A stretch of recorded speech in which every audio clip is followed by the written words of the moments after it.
Jaya Radha Madhava Kunja Bihari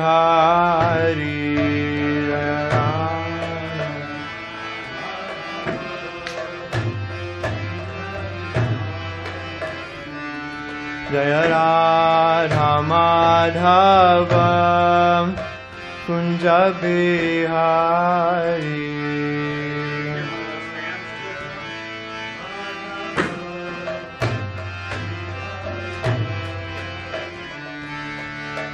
Gopi Jana Vallabha Girivara Thari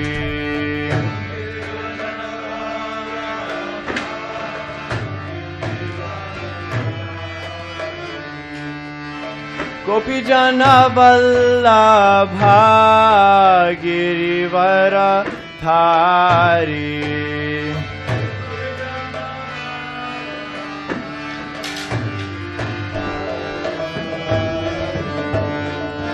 Yashodanandana Vraja Chanaranjana Yashodanandana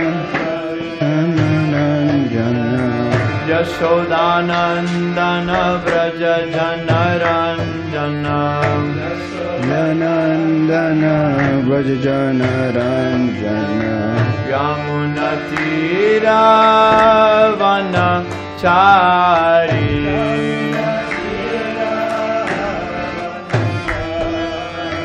Yamunatira Vanachari Vanachari Jaya Radha Madhava Kunja Bihari Jaya 523.3 Madhava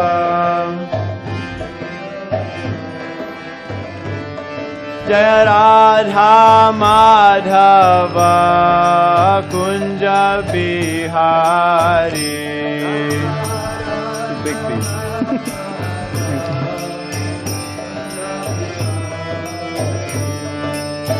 Gopi Jana Vallabha Girivara Dhari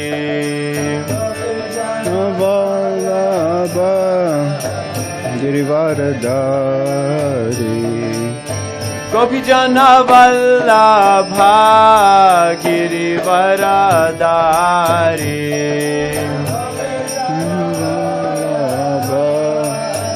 Girivara Dhari Yashodanandana Vraja Janaranjana Yashodanandana Vraja Janaranjana Yashodanandana Vraja Janaranjana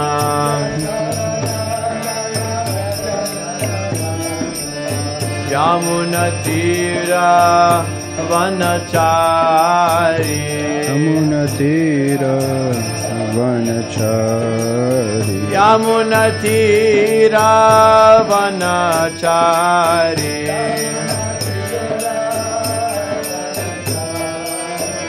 Jaya Radha Madhava Kunja Bihari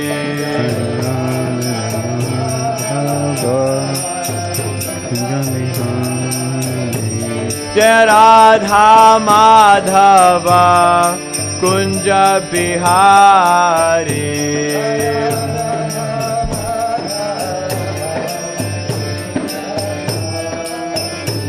Jaya Radha Madhava Kunja Bihari Kunja Bihari. Thank you, Amagulila Prabhu. Jai Om Vishnupad Paramahamsa Pravikacharya Ashtotarsha Shri Srimad A.C. Bhaktivedanta Swami Mahārāja Prabhupada Ki Jai. ISKCON founder Charya Srila Prabhupada Ki Jai. Jai Om Vishnupad Paramahamsa Pravikacharya Ashtotarsha Shri Srimad Bhakti Siddhanta Saraswati Goswami Mahārāja Prabhupada Ki Jai.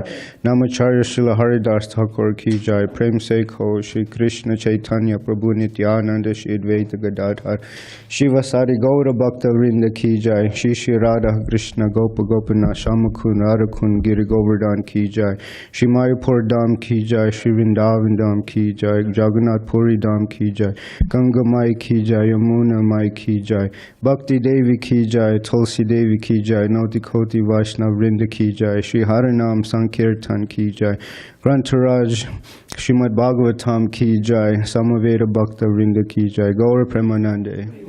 All glories to the assembled devotees. All glories to the assembled devotees. All glories to the assembled devotees. All glories to Shri Guru and Shri Gauranga. All glories to Srila Prabhupada. Om Namo Bhagavate Vasudevaya. Om Namo Bhagavate Vasudevaya. Om Namo Bhagavate Vasudevaya.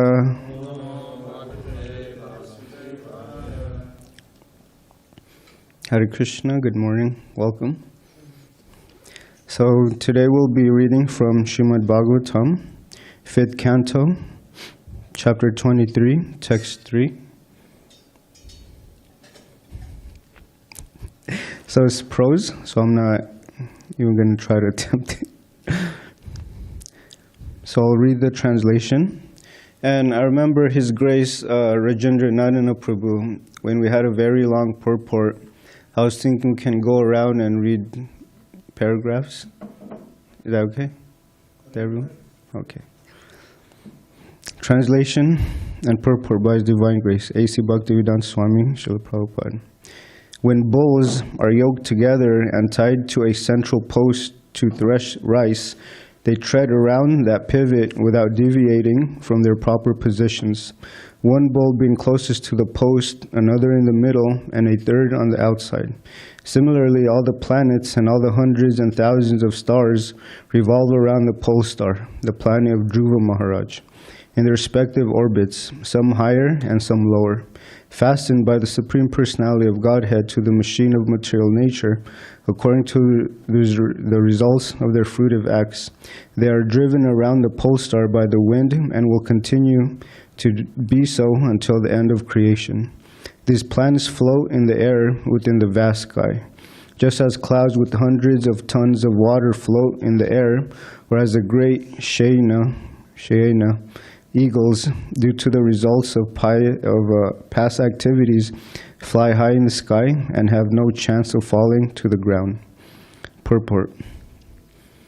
According to the description of this verse, the hundreds and thousands of stars and the great planets, such as the Sun, the Moon, Venus, Mercury, Mars, and Jupiter, are not clustered together because of the law of gravity or any similar idea of the modern scientists. These planets and stars are all servants of the Supreme Personality of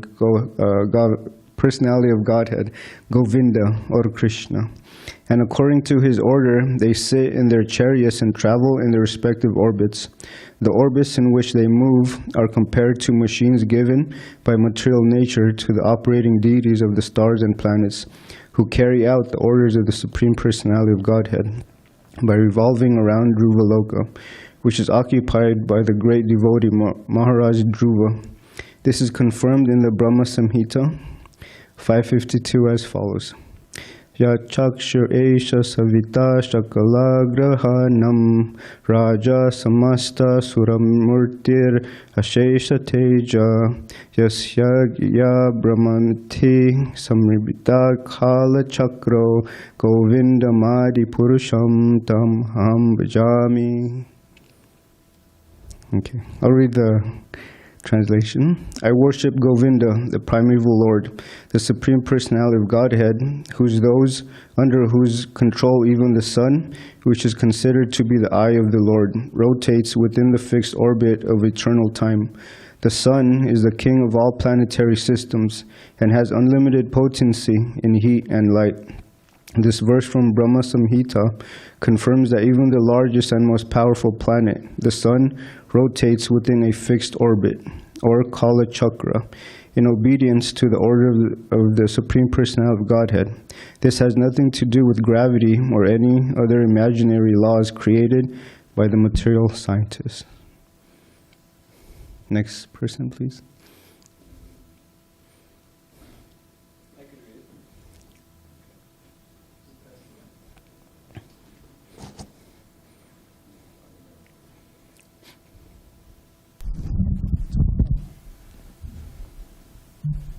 Prabhu, please use microphone. Yes, I am. Material scientists want to avoid the ruling government of the Supreme Personality of Godhead, and therefore they imagine different conditions under which they suppose the planets move. The only condition, however, is the order of the Supreme Personality of Godhead. All the various predominating deities of the planets are persons, and the Supreme Personality of Godhead is also a person. The Supreme Personality orders the subordinate persons, the demigods of various names, to carry out his supreme will. This fact is also confirmed in Bhagavad Gita, wherein Krishna says, Maya dakshena prakriti suyate sacharacharam hetunanena kunteya jagadvipari vartate. This material nature is working under my direction, O son of Kunti, and it is producing all moving and unmoving beings. By its rule, this manifestation is created and annihilated again and again. The orbits of the planets resemble the bodies in which all living entities are seated, because they are both machines controlled by the Supreme Personality of Godhead. As Krishna says in Bhagavad Gita 1861, Ishvara sarvabhutanam hrideshu janatishti brahmayan sarvabhutani yantra rudrani maya. The Supreme Lord is situated in everyone's heart, O Arjuna, and is directing the wanderings of all living entities, who are seated as on a machine made of the material energy. The machine given by the material nature, whether the machine of the body or the machine of the orbit or Kala Chakra, works according to the orders given by the Supreme Personality of Godhead. The Supreme Personality of Godhead and material nature work together to maintain this great universe, and not only this universe, but also the millions of other universes beyond this one. All right. Tyler, you want to go next, please?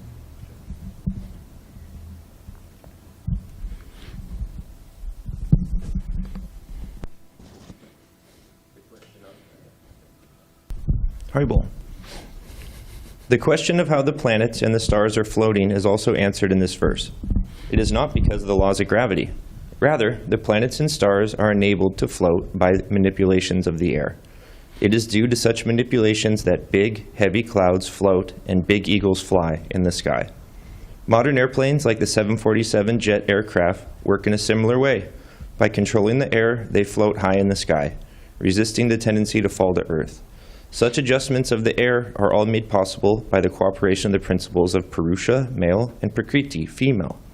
By the cooperation of material nature, which is considered to be Prakriti, and the Supreme Personality of Godhead, who is considered the Purusha, all the affairs of the universe are going on nicely in their proper order. Prakriti, material nature, is also described in the Brahma Samhita as follows.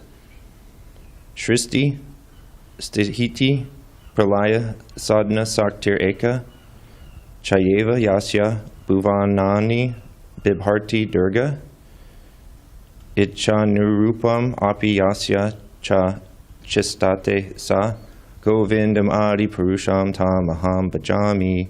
The external potency Maya, who is of the nature of the shadow of the Chit, spiritual potency, is worshipped by all people as Durga, the creating, preserving, and destroying agency of this mundane world. I adore the primeval Lord Govinda, in accordance with whose will Durga conducts herself. Material nature, the external energy of the Supreme Lord, is also known as Durga, or the female energy that protects the great fort of this universe. The word Durga also means fort. This universe is just like a great fort in which all the conditioned souls are kept, and they cannot leave it unless they are liberated by the mercy of the Supreme Personality of Godhead. The Lord himself declares in Bhagavad Gita 4:9, Janma karma cha me divyam evam yo veti tattva hatata Tyaktava deham punar janma naitimam eti sojuna. One who knows the transcendental nature of my appearance and activities does not, upon leaving this body, take his birth again in this material world, but attains my eternal abode, O Arjuna. Thus simply by Krishna consciousness, by the mercy of the Supreme Personality of Godhead, one can be liberated. Or in other words, one can be released from the great fort of this universe and go outside it to the spiritual world. Mukunda?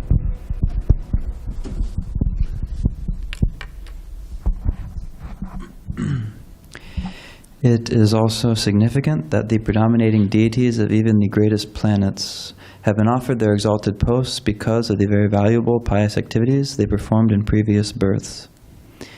This is indicated herein by the words karma-nirmita-gatayaḥ. For example, as we have previously discussed, the moon is called jīva, which means that he is a living entity like us, but because of his pious activities he has been appointed to his post as the moon god. Similarly, all the demigods are living entities who have been appointed to their various posts as the masters of the moon, the earth, Venus, and so on, because of their great service and pious acts. Only the predominating deity of the sun, Sūrya Nārāyaṇa, is an incarnation of the Supreme Personality of Godhead. Mahārāja Dhruva, the predominating deity of Dhruvaloka, is also a living entity. Thus there are two kinds of entities, the supreme entity, the Supreme Personality of Godhead, and the ordinary living entity, the jīva, nityo, nityānāṁ, cetanaś, cetanānām, from the Kaṭha Upaniṣad 2:13. All the demigods are engaged in the service of the Lord, and only by such an arrangement are the affairs of the universe going on. Should I pass it? Stevie?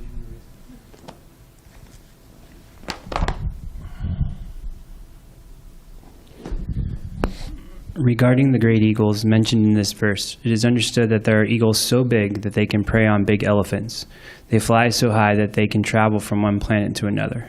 They start flying in one planet and land in another, and while in flight they lay eggs that hatch into other birds while falling through the air. In Sanskrit, such eagles are called senya. Under the present circumstances, of course, we cannot see such huge birds, but at least we know of eagles that can capture monkeys and then throw them down to kill and eat them. Similarly, it is understood that there are gigantic birds that can carry off elephants, kill them, and eat them.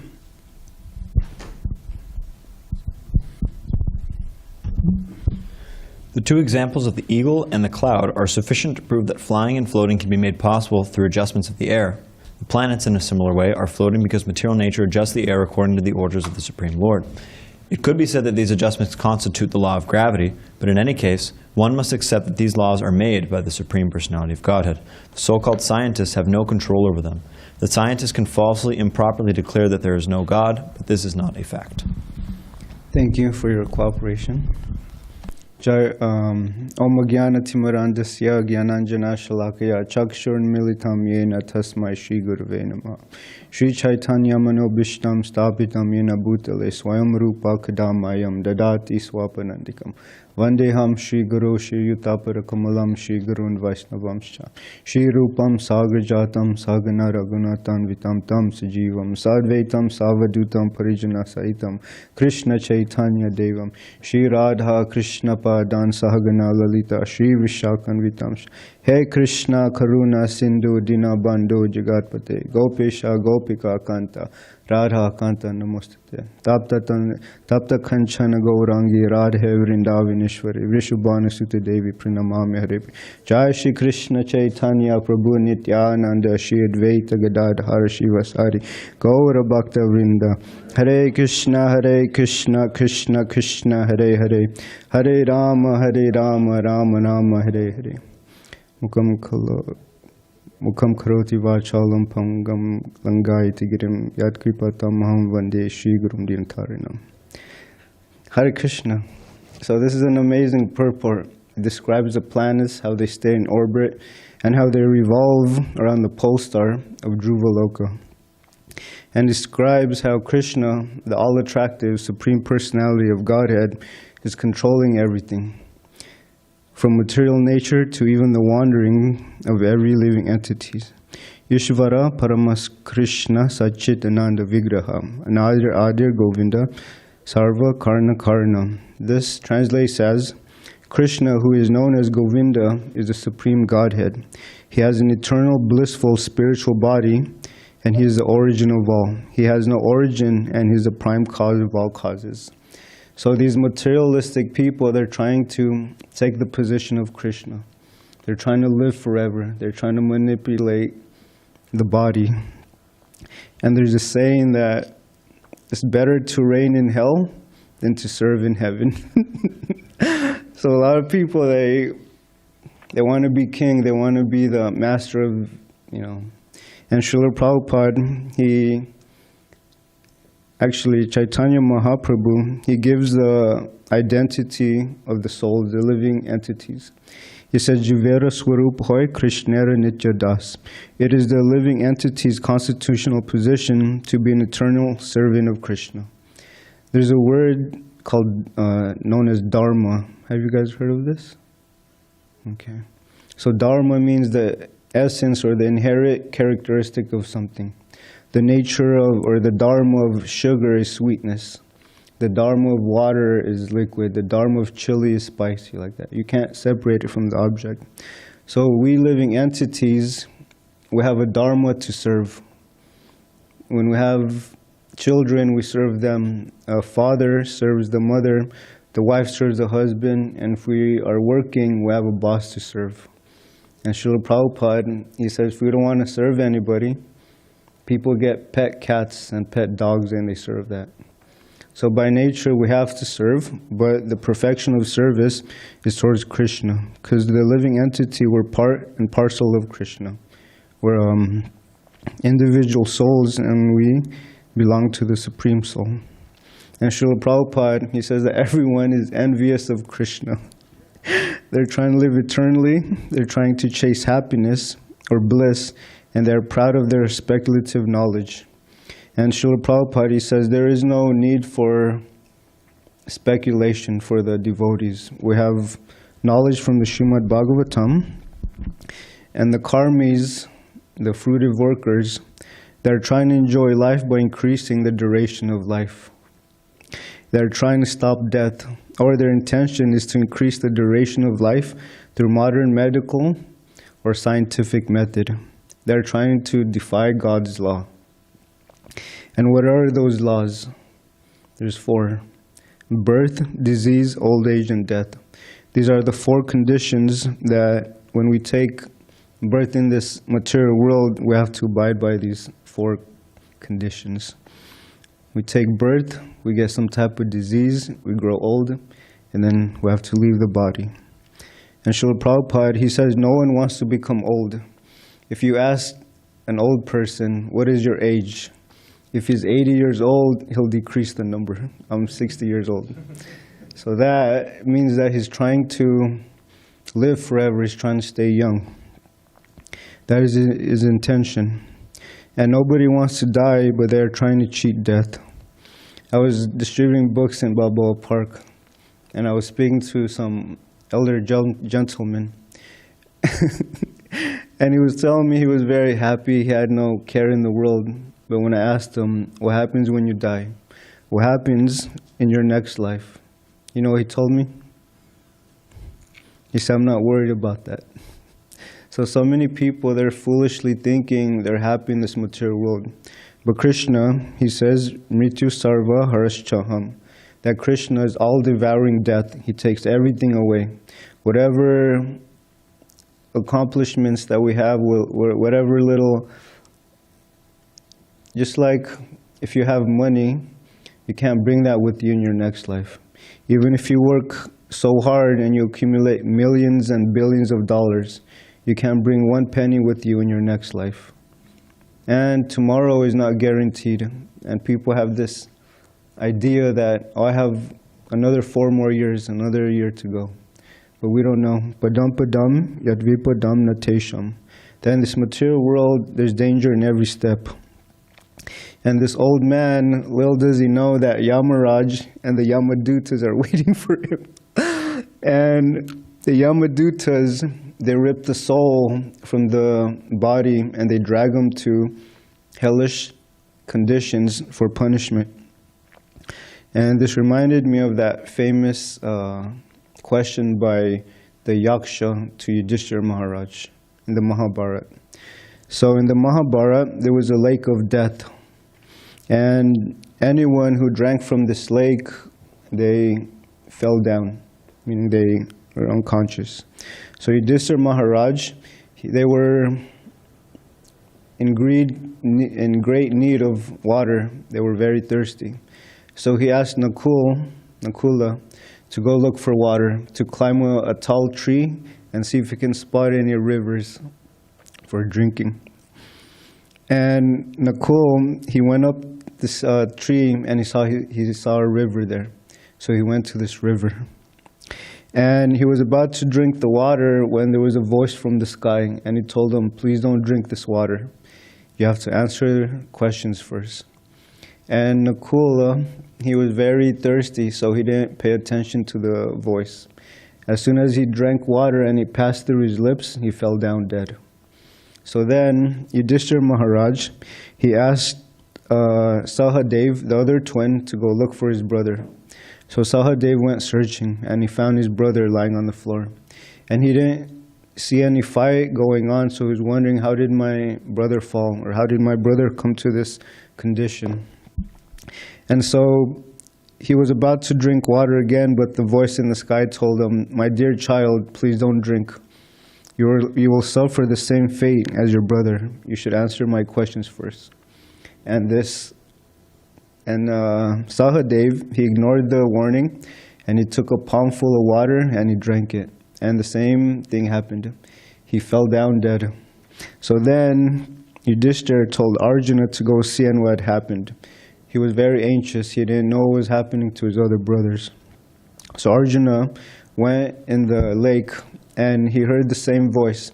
And Arjuna challenged this voice in the sky. He started shooting arrows in the sky. And he had mantras that were able to detect unseen enemies, but he didn't do anything. So the Yaksha told him that your efforts are fruitless, they're useless. So Arjuna, he took water, he drank from it, and he fell down dead. And then the next brother was Bhima. Bhima, he's the strongest brother. It's described he has as powerful as 10,000 elephants. So Bhima went to go see what happened. And when he saw his brothers there, he saw they were all lying dead. So he was very furious. When the Yaksha warned him, please don't drink this water, you should answer my question. Bhima, he angrily replied, who are you to tell me what to do? So he drank water, and the same thing, he suffered the same results as his brothers. He fell down dead. And then Yudhishthira Maharaj, the brother, he approached the lake, and he saw his brothers on the shore. So he started looking around. There was no weapons or anything like that. And then he saw a crane on top of this tree. And he asked him, who are you? So this crane, it transformed himself to a huge, fearful-looking being. His eyes were red, and he had pointed ears, and he was blazed like the sun. He was very fearful-looking. And he roared, and he said, I am a yaksha, not a bird. It is I who killed your brothers for their own faults. Although forbidden to drink, they disregarded me. If one loves life, he should not attempt to take this water by force. The lake is mine, and one may take its water only after answering my questions. So the yaksha,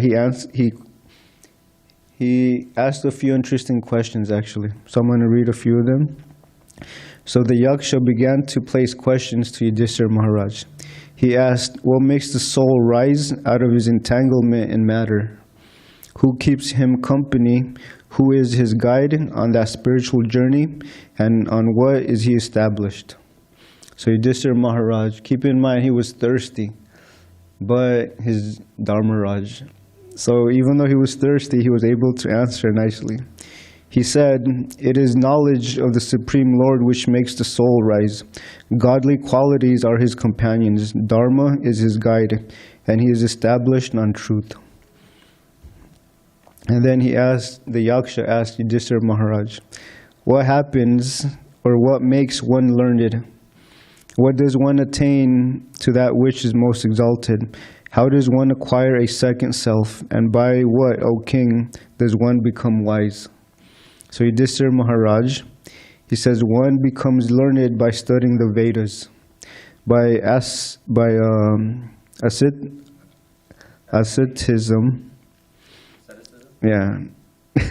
One attains what is most exalted. Intelligence is like a second self, and serving one's elders makes one wise.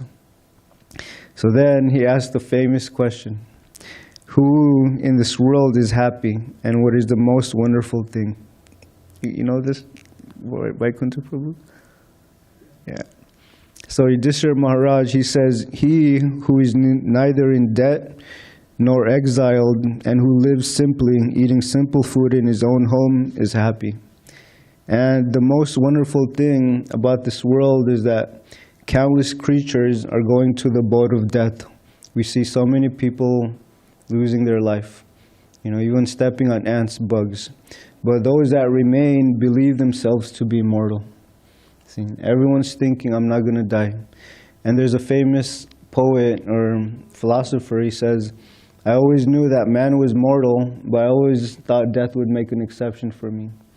So everyone's thinking like that. So similarly, everyone, they're trying to escape death. And Srila Prabhupada, he says that this is called the master disease. Everyone wants to be the master. When the living entity claims to be fearless of death, he is an illusion. He does not know the hellish conditions he must suffer. And this reminds me of the pastime of a Jamil. A Jamil was a very bad person. He was you can say a Brahmin or someone with good qualities when he was young. He went to collect firewood for his spiritual master. And in the forest, he saw low-class people embracing and kissing, things like that. And so this awakened this lusty desire within his heart. And he couldn't get rid of this prostitute out of his head. So he went to marry this prostitute. And it's described that he was 80 years old and he was still having children. And the youngest child, he named Nārayaṇa. Due to his good activities in the past, he was able to name his youngest son one of the names of Krishna, Nārayaṇa. And so the pastime with Jamil is very sobering. And the discussions between the Vishnu Dutas and the Yama Dutas are full of nectar, because they're describing the glories of chanting Hare Krishna, Krishna Krishna, Hare Hare, Hare Ram, Ram Ram, Hare Hare. We can't even conceive the power and the purity that one gets when he chants the name of Krishna. And then Srila Prabhupada, he describes there's a Marwari man. He was at the age of 70 or 80 years old. He went somewhere in Germany for undergoing surgical procedure. You know what he was doing there? He wanted to extend his sex life. So what did he do? There was a doctor named Sergei Voronov from Russia. And he was known at that time as the monkey gland expert. So what did this doctor do? What he would do, it was that he would export monkeys from India to Western countries. And he would perform these surgeries. He would take the glands of the monkeys and implant them in human beings. And his thought was that it would rejuvenate the youth of the old man. So even this proves that, man, we're trying to do so many abominable food things just to enjoy our senses. Eating, sleeping, mating, and defending. But then, how to stay young and how to enjoy life. This is what everyone's asking. How can I enjoy life? How can I avoid disease? How can I avoid death? But Srila Prabhupada, he says we can enjoy this. And then Lord Brahma, who was appointed to this material world, and he's the creator of the universe. But why is he in this material world? Because he has some desire. And this desire, he said he wants to be the master of this universe. And then Srila Prabhupada, he says the master disease. Everyone's trying to be the master of his home, his community, his nation, his country. Therefore, there's so many people running for president. And there's people that are satisfied with controlling one family, but then there's others that are not. They want to control a whole country, group of people. And Srila Prabhupada, he says that the same mentality is there, whether it's a small group or a big circle. They still want to be the master. An example is Hiranyakashipu. He underwent severe austerity to try to become the master of the world. This is the master disease. And Srila Prabhupada, he explains that there was a doctor, his name was Dr. Bose. And Dr. Bose was arguing with an Englishman. He said, 75% of your students, they're infected with syphilis. And he said, that's horrible. So then the doctor said, why did you say it's horrible? Your country, 80% are infected with malaria.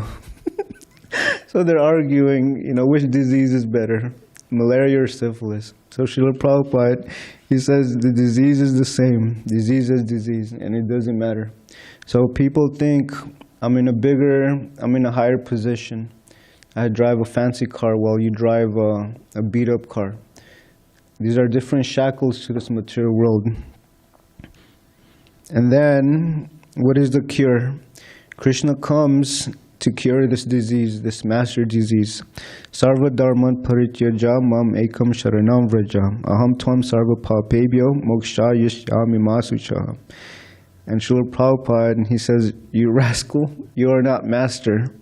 You are servant. Surrender unto Krishna. So this is the cure for the disease. We're trying to be master, but like I mentioned earlier, that's not our position. We don't even know how to manage ourselves. We don't know how to manage a temple. And we're trying to be the master. So this Krishna consciousness movement means we have to give up this nonsense idea of becoming master.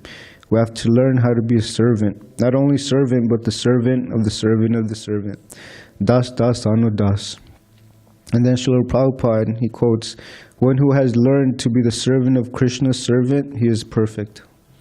Therefore, Sri Chaitanya Mahaprabhu instructs us, Trinadapi sunichena tarorapi sahishnuna. One has to be tolerant and more humble than a blade of grass. We have to admit we don't really know anything. But so many people, they're puffed up. And in the Bhagavad Gita, Krishna says that the first quality of knowledge is humility. We have to remain humble.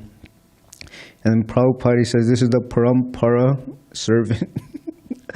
My spiritual master is the servant of his spiritual master, and I'm a servant of my spiritual master, servant of the servant. So to become master is useless. And the materialistic scientists, whether they go to the moon, Mars, Jupiter, they still have to die. See, that's an important point we have to keep in mind. And no matter successful we are materially, we can't bring any of this success with us in our next life. And they're so proud of their education. But what is real education, you have to ask? Education doesn't mean getting a piece of paper with the title or some type of post on it. Education doesn't mean memorizing numbers or statistics. Education does not mean graduating from a top university or school. So what does education mean? Real education means to understand God. Who am I? What is the purpose of life? Why is there so much suffering? And what is the solution? This is real knowledge. Vedascha sarvair aham eva vidyaha. If one does not understand what is God, his education is useless. It has no meaning. And when I go on book distribution, I ask a few questions just to see where they're at. And I met a very great soul. I asked, what is the most important part of the body? And this little boy, he said, the soul. Out of so many people that I asked, he got that question right the first time. Some people will say the mind, the heart, but it's not neither of these, it's the soul. And then I asked him, what is the most important thing in this world? And he said, God. I was so shocked. the soul and God. So I looked at the father, and the father looked like a materialistic person. I was thinking, how did this son come into this family? And I wanted to give this little boy a book, when he grows up, but the father said no. So the father can even become our enemy in this life. And so the laws of nature, everyone's trying to manipulate nature, the weather, but we can't. And we're trying to exploit the earth's resources. And if we do that, there's consequences in the form of war, famine, pestilence. Pestilence? There you go. And then, so how do we escape this fortress, this Durga? Srila Prabhupada, he puts that in the purport. Janma karma chame devyam evam yo vete tatvataha tyakva deham purnar janma naiti mam ito sojarjana. So that anyone who understands the transcendental qualities of Krishna, they're able to leave this material world and they attain the eternal abode of Krishna. I was distributing books here at the boardwalk, and some man, a young man, he came to my table and he pointed at Easy Journey to Other Planets. He said, what's this book about? So I was describing that this book talks about the different planets there are in this universe. And I told him, just like this earth, the body of water is made out of salty water. So I told him there's planets that are made out of nectar. There are planets their oceans are made out of milk. There's planets that are made out of liquor. And I told him there's also planets that are full of feces and urine. And so these are the hellish planets. So he was very intrigued by it. He was fascinated. So I offered him a easy journey to other planets. I asked for a donation, and he gladly gave a donation. So Srila Prabhupada, he established ISKCON for us to understand what is the aim of life. What are we doing here? A lot of people, they're chasing after materialistic goals. A big house, a bank account, this relationship, that relationship. But that doesn't bring any happiness to the soul. There's so much, they say, how do you measure the success of a nation? Is it by how much washing machines we put out? Is it, how many gadgets we have? No, you measure the success of a nation by how many people are happy. What is the divorce rate? What is the crime rate? What is the suicide rates? That's how you measure the success of a country. And so if we can teach others about this Varnashram system that Srila Prabhupada wants to establish, it can change the world. So we should understand our position. We're here to serve. And I tell people in book distribution, when you serve others, two people benefit. Who are they?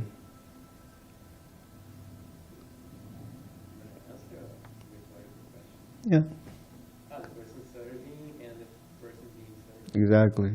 So this is what makes the world go round. And if we want to serve the entire people, we serve Krishna. Krishna is compared to the root of a tree. And it's foolish to water the individual leaves, branches, flowers. That's not intelligence. You water the roots. So when you water the root, everything else is nourished. So similarly, when we water or when we serve Krishna, we serve everybody. The plants, the trees, the animals, the human beings, everyone. So that's all I have for today's class. Thank you for tolerating. Is there any questions or comments, corrections? Okay. Here you go. It's for the online. So when we were reading the book, this is my first time here. When we were reading the book, were we reading the book itself or the comments on it or both? Both. Okay. The book, there's two types of Bhagavat, they say.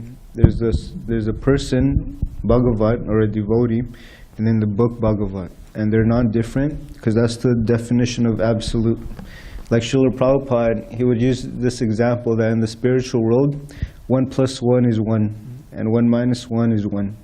So that's the meaning of absolute. So the books that we have here, they're non-different from Krishna himself.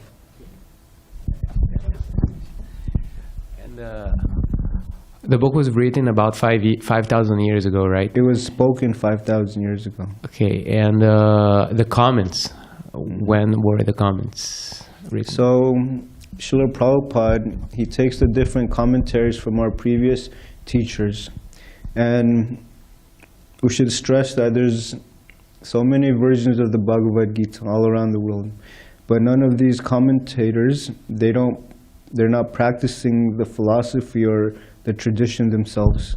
But only Srila Prabhupada, he comes from this direct line called Guru Parampara, disciplic succession. And it leads all the way to Krishna himself, speaking the Bhagavad Gita to like that. Vijay Prabhu, do you have any? But most of the commentary is by Prabhupada was about 30 years ago. So most of that, yeah. He added some commentary from other hundreds of years ago. Anyone else? No? Yes, Bhakti Tyler. So your classes are so nice. There's humor at every step. It's really good. It's like a relief. I wish the audience would laugh a little more with you, but at least you're holding it down. There's two little things that I found humorous, and then I actually had a nice question for you. So that doctor who's trying to extend their material enjoyment, Dr. Sergey. So when I asked him, I said, well, what do you do for a living? He said, monkey business. And then Ajamil, who was attracted to the prostitute at 80, I was surprised because when I asked him his age, he said he was 60.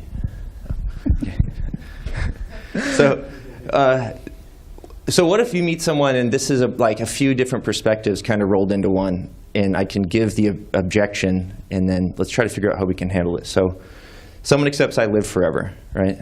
And they like their life, right? There's, hey, I'm going to get the new Tesla truck coming out later this year. I just made an all-cash offer on my second home, which is going to be an investment property.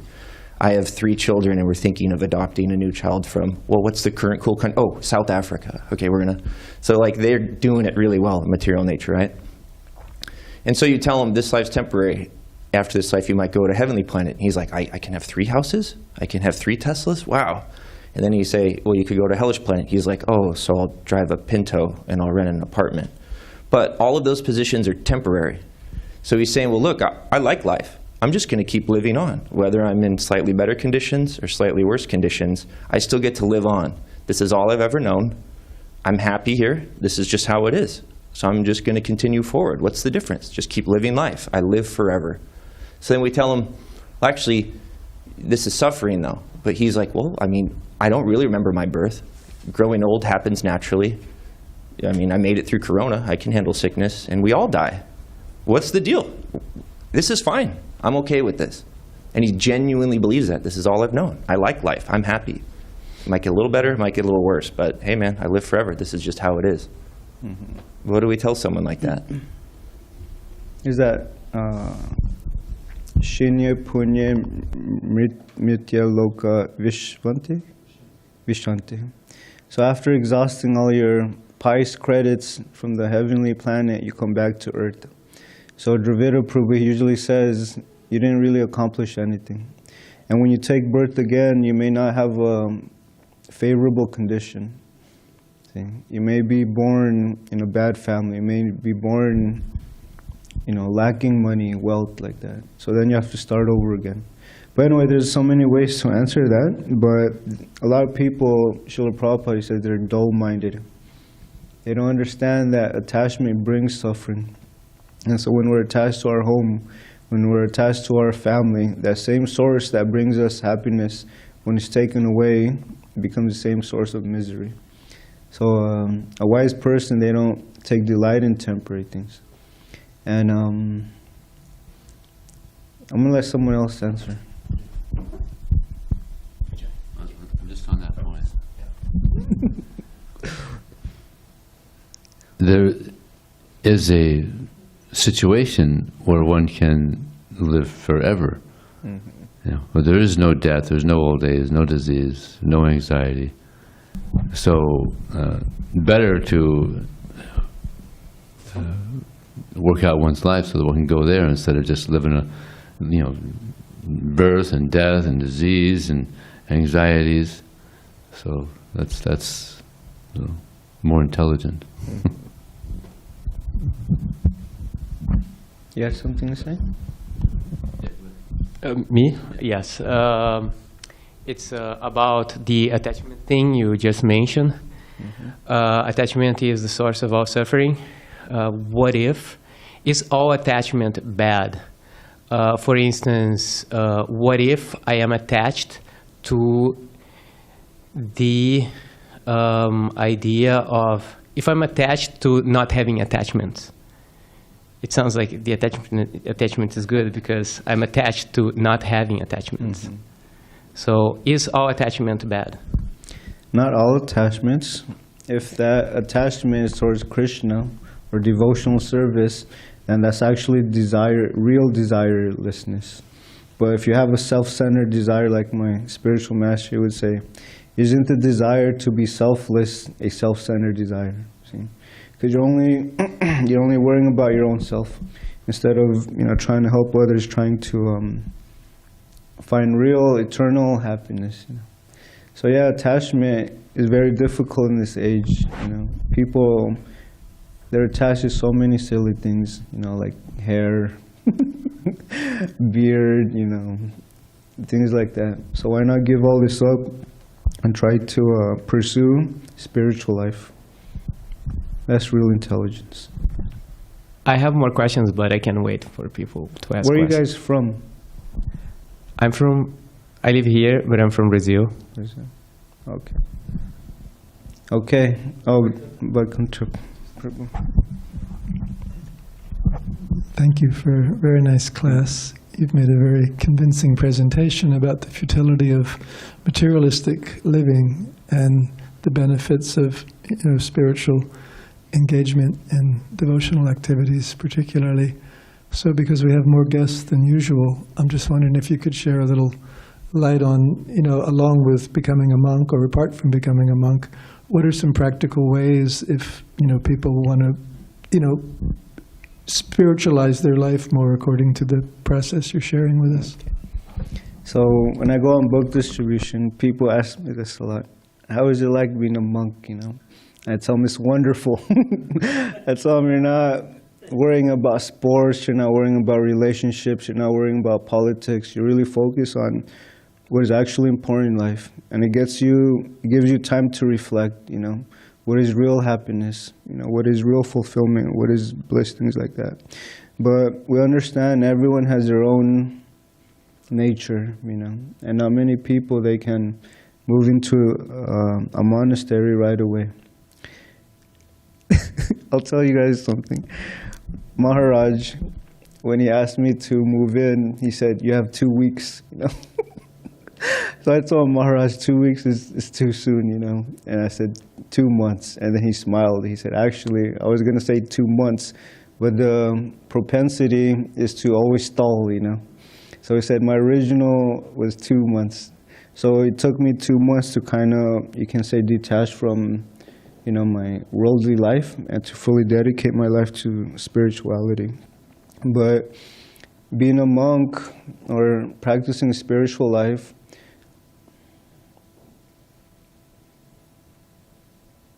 they say you kind of see in perspective the different type of people that you encounter. Not only that, but you have higher realizations, Because this is one of the questions I had when I was searching, what happens when we die? An intelligent person will ask this, because I know everyone was dying, my grandfather, everyone was leaving their body, and I was asking, what happens at the time of death? Is there life after death? So I was searching and searching, and when I read one of Srila Prabhupada's books, The Science of Self-Realization, he answered all of my questions perfectly, scientifically. So sometimes we need someone to, you can say, push us in the right direction. because we can't do it on our own. You know, like I said, our nature is to, the nature of the mind is to put off spiritual life. So I think that's something. That's, yeah. Please add. I guess, short of becoming a monk, just coming here to these classes and things like this, you know, sometimes people even have programs in their homes where the devotees will come over and do these kind of things right there, you know. So there's a lot of avenues, you know, that we can imbibe this even while we're in school or working or, you know, whatever our particular situation is. And the devotees are always happy to help people to do those things, yeah. So we're just happy that so many guests have come today. So thank you for joining us. Mahārāja says, just like when you buy a new computer, there's tech support, right? So he says the monks here were the tech support, you know, on spiritual life. We can try to give guidance. We can try to, you know, share something with you guys. Okay. Tyler, you had something? Okay. Vijay Krishna Prabhu, are you there? He is not with us today, Prabhu. Okay, nice. Okay. If there's no other questions, we'll have breakfast out in the patio. Thank you for your time and attention. I'll go to Srila Prabhupada. Encore. If not all attachment is bad, how do we know if it is good or not? Because that guy in this story, he met a prostitute and he was attached to her, I guess, and he wanted to live longer. So apparently he was attached like to a lot of things, but wasn't he happy? Like, he wasn't happy. In order to maintain this prostitute, he was cheating people. He was stealing just to maintain his family. He had, I think, 10 kids, right? 10 so how do we know the attachment is good or not? Okay. Maybe we can discuss that outside, if that's okay. Or unless someone wants to give a quick answer. Yeah. Vijay Prabhu, Hare Krishna. Vijay can answer. Yeah, well, there's different ways. There's the guru, like Srila Prabhupada. He's our founder, Acharya. The commentary, so many books. He has so many. So he gives so much direction on what to be attached to, what not to be attached to. So that's a guru, and then Shastra. We're reading from the Shastra. That's the scriptural text, and saintly people. Like he's a saintly person, and every day there's another saintly person will come up and speak and give some direction, you know, what's good and what's bad. So there's a lot of direction about what is good for the soul and what's not good for the soul. That's fantastic. And what if you don't have access to those sources? That's really fantastic what he said. I love it. But what if you don't have access to those sources? Because we are here in America, we have so much sources, you know, but what if a person who is living in a place with no resources? If he sincerely wants guidance, then there's a Supreme Person who arranges. That's God. So just like many of us, we were searching, what's right, what's wrong. So somehow we got some books, we got some association, and then they got the guidance. So anybody that's really sincere, wants the guidance, the arrangement is made. Mystically. Yeah. Okay? Okay. Hare Krishna.